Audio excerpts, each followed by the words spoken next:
Christmas के दिन दुनिया भर में शांति और खुशी का माहौल था, लेकिन इस बीच अमेरिका ने कुछ ऐसा किया जिसकी चर्चा अब दुनिया भर में हो रही है।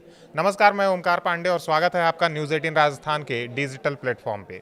दरअसल 25 दिसंबर को अमेरिकी सेना ने नाइजीरिया के उत्तर पश्चिमी हिस्से में इस्लामिक स्टेट्स यानी आईएसआईएस के ठिकानों पर बड़ा हमला किया। राष्ट्रपति डोनाल्ड ट्रंप ने खुद इसकी घोषणा की और कहा कि यह हमला उन आतंकवादियों पर किया गया जो निर्दोष ईसाइयों को निशाना बना रहे थे। ट्रंप ने इसे एक शक्तिशाली घातक हमला बताया जिसमें अमेरिकी नौसेना के जहाज से टॉमहॉक मिसाइलें दागी गई। ये हमले सोकोटो राज्य में आईएसआईएस के कैंप्स पर हुए जहां कई आतंकवादी मारे गए। नाइजीरिया की सरकार ने भी इस ऑपरेशन में सहयोग किया और इसे आतंक के खिलाफ एक संयुक्त कार्रवाई बताया। रिपोर्ट्स की माने तो अमेरिका द्वारा नाइजीरिया में आईएसआईएस के ठिकानों पर किया गया यह हमला कोई अचानक फैसला नहीं था। पिछले कुछ महीनों से नाइजीरिया में आईएसआईएस से जुड़े समूह खासकर आईएसवाईएपी गांव और चर्चों पर हमले कर रहे थे, जिसमें कई निर्दोष लोग और ज़्यादातर ईसाई मारे जा रहे थे। ट्रंप ने नवंबर में ही चेतावनी दी थी कि अगर ईसाइयों पर हमले नहीं रुके तो अमेरिका कड़ी कार्रवाई करेगा। क्रिसमस पर यह हमला उसी चेतावनी का नतीजा था।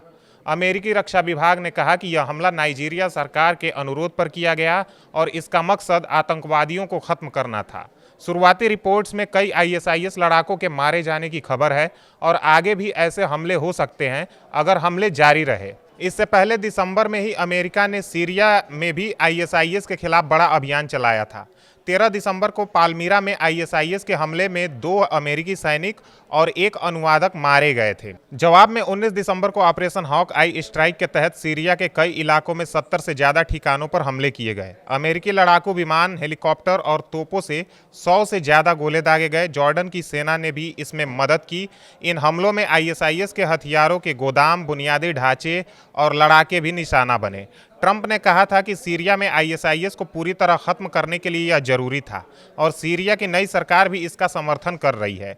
ये दोनों कार्रवाइयां दिखाती हैं कि आईएसआईएस अब भी कई देशों में सक्रिय है। सालों पहले आईएसआईएस ने इराक और सीरिया में बड़ा इलाका कब्जा कर लिया था, लेकिन अंतर्राष्ट्रीय गठबंधन की मदद से उसे काफ़ी नुकसान पहुंचाया गया। फिर भी उसके बचे हुए लड़ाके छिपकर हमले करते रहते हैं। नाइजीरिया में तो आईएसआईएस का एक स्थानीय गुट बोको हराम से भी जुड़ा हुआ है, जो सालों से उत्तर पूर्व और उत्तर पश्चिम में आतंक मचा रहा है। वहाँ ईसाई और मुस्लिम दोनों समुदाय प्रभावित होते हैं, लेकिन हाल के हमलों में चर्चों और ईसाई गांव को ज़्यादा निशाना बनाया गया। अमेरिका का कहना है कि वह अपने सहयोगी देशों की मदद से आतंकवाद को जड़ से खत्म करना चाहता है। क्रिसमस जैसे पवित्र दिन पर भी सेनाएं अलर्ट रहती हैं क्योंकि आतंकवादी कभी भी हमला कर सकते हैं। अमेरिकी रक्षा सचिव पीट हेग्सेथ ने कहा कि उनकी सेना हमेशा तैयार है और आईएसआईएस को आज यह पता चल गया होगा। उन्होंने नाइजीरिया सरकार का शुक्रिया भी अदा किया। ट्रंप ने अपने संदेश में कहा कि अमेरिका रेडिकल इस्लामिक आतंकवाद को बढ़ने नहीं देगा और अगर जरूरत पड़ी तो और भी हमले होंगे। वहीं कई विशेषज्ञों का मानना है कि ऐसे हमले आईएसआईएस को कमजोर जरूर करते हैं, लेकिन पूरी तरह से खत्म करने के लिए स्थानीय सरकारों को मजबूत करना और खुफिया जानकारी साझा करना भी जरूरी है। वहीं अमेरिकी सेना का कहना है कि नाइजीरिया में हमला सफल रहा और कई आतंकवादी मारे गए।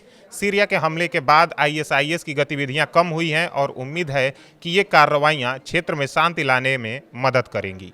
धन्यवाद।